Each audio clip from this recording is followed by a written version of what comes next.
Hi guys, welcome back to my channel. My name is Esther, and if you're new, please subscribe and hit the notification bell as well. I forgot what I was about to say right there.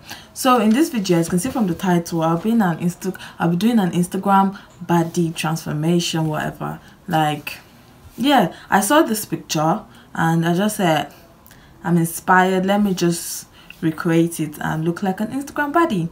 So yeah, let me just get started. I've done my eyebrows and I've primed my lids, and I'll just be doing the rest of my face while you guys watch with me.